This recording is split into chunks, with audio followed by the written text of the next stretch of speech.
What is up, folks? Justin Phillip here, back again from Dog Times Productions.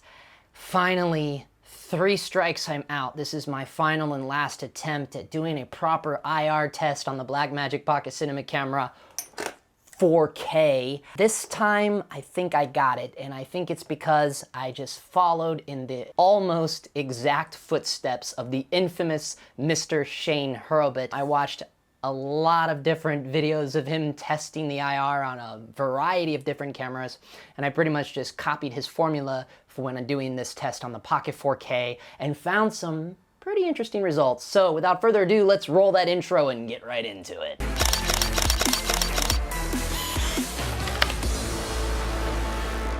Let's just snap into it. I don't want to prolong it any longer than we have to. However, for this test, one disclaimer: I was using the SIMMOD Variable ND. I know that's poo-poo. Shame on me. I should be using $500 square NDs, but however, I just don't own those. I can't afford those. So my apologies. However, pretty interesting results all the same, still coming at you. And also, it is a pretty awesome variable ND. I've done quite a few different tests and reviews on various ND filters right here on this channel, and the SIMMOD is pretty badass. The lens I went with was the Sigma 18-35 Art.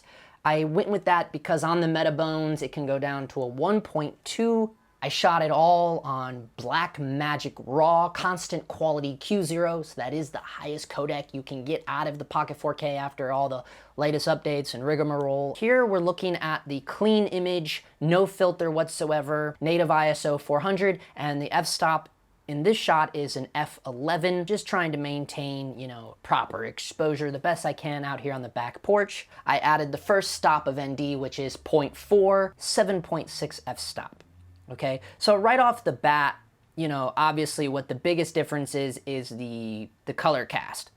And on first pass of this, I thought, well, the SIMMOD Variable ND has a wicked color cast, right? And that is obvious. It definitely does have a color cast. I mean, most NDs do. What if I throw on my Hoya IR UV cut filter?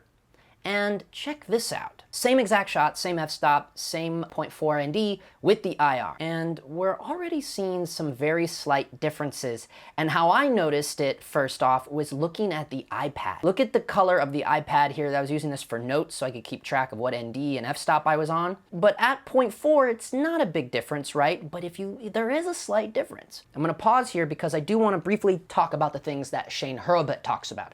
He talks about when testing for IR, you should pay attention to the greens. And a lot of people say, the blacks, and that's obvious things. I've seen some tests with the Ursa where people are showing the black turns like straight up red. But Shane has a different way of approaching it when using, higher end cinema cameras. And he talks about pay attention to greens turning brown and red and, murky brown. So let's take a look at that.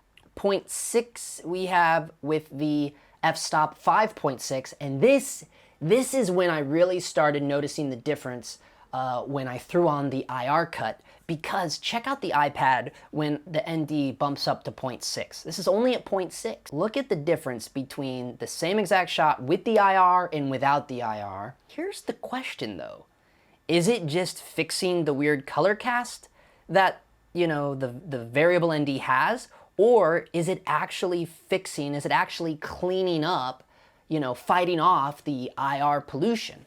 That's the big question here. So let's take a little sneak peek at her sweater. This is the obvious thing that people love to look at. So let's just digest this a little bit. So right away, I mean, the biggest difference to me, the one thing that I can notice was the iPad, right? So we do know that it is definitely cleaning up the whites. It's cleaning the whites big time. We can see that right out the gate. I mean, look at the whites with the IR cut and look at the whites without it. Just look at that. Okay, now let's take a little peek at the sweater. Yeah, I would even say that it is cleaning up the sweater. The sweater is it almost has a little red tinge to it. If you look here on the right side of frame, if you look down there where the zipper is on the right side, I'm on the side that's under the color checker. Now look at the hoodie there without the IR cut. It just looks a little more black to me.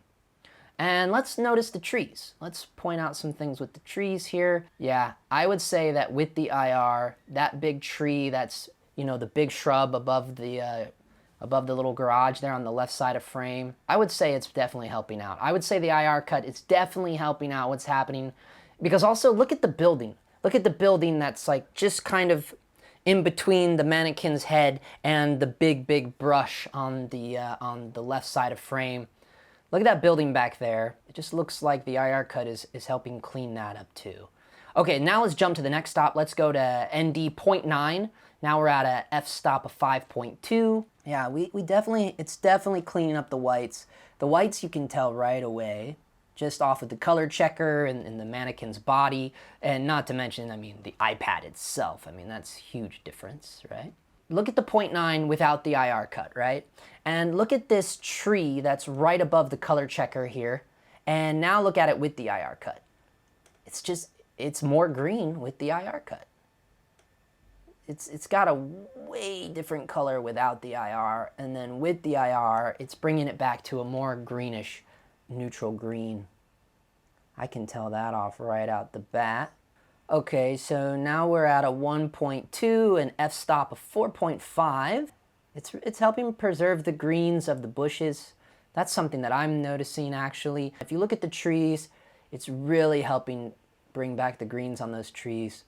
The white is the biggest. You can really tell it's really cleaning up the whites. That's the biggest noticeable trait that I can tell. And like I said, you really can't tell at those lower ND stops. Like the 0.4, you always say, I don't think you need the IR cut. But it was when we started jumping up into the higher ones that I really noticed how clean the whites were getting when adding that IR cut. And now we're at a ND 1.5 with our f-stop being a 3.3. Now obviously this isn't as bad as some of the Ursa stuff I've seen, but I would say that the IR cut is helping preserve the blacks just a tad. It's not nearly as bad as the Ursa was, right? But it's cleaning up the whites. That's one thing we can definitely say. But I would argue that it's cleaning up the blacks just a tad. If you look at her hoodie, frame right, where the little Altamont logo is on her hoodie, I would say it's helping clean up that part of the hoodie a little bit. Let's go up to the highest stop of ND that I have available to me with the SIMMOD, which is ND 1.8. And this is the SIMMOD maxed all the way out. This is at, now I had to drop the lens, the Sigma art down to a f1.2. And now, of course, our scene is very dark. Look at the bokeh that Sigma art has, though. Isn't it beautiful? You know, it's kind of reminiscent of those old Soviet lenses I used to have. Let's try to look at the blacks. I mean, it was pretty dark out there. It really darkened us up. You'll notice that the hoodie is full of crap on this 1.8. Maybe I was just a little bit tad soft focus because it was kind of difficult grabbing focus on with that much ND on there. But the SIMMOD, it has hard stops. So it's not a continuous spinning ND. Otherwise, I would think, well, yeah, that's the polarizing effect. But the SIMMOD variable ND doesn't keep spinning. It literally has hard stops. So it's not even a true polarizer. Yeah, I don't know. Thoughts? I mean, that's what this channel is all about. Creating a community of low-budget indie filmmakers, just kind of assessing these things. I, by no means, have ever claimed to be a professional. I admit when I am wrong. I will go to bat for some things, you know, especially when people want to, you know, challenge me on, you know, the biggest one was that Desisti 1K video I did, and a lot of people like that, oh, you're an idiot, you don't know what you're talking about. I get it. I get everything that people say about it, but the point is that this is a channel for low-budget indie filmmakers, and I'm just supplying information and different ideas for people that want to get similar looking images without breaking the bank. With that being said, be sure to check out the link down below to my virtual camera kit bag with all of the gear that I own. That's a wrap. Damn, I can't get a good smack. Can't get a good smack, man. And for now, that's a wrap. There we go. There it is. Ha!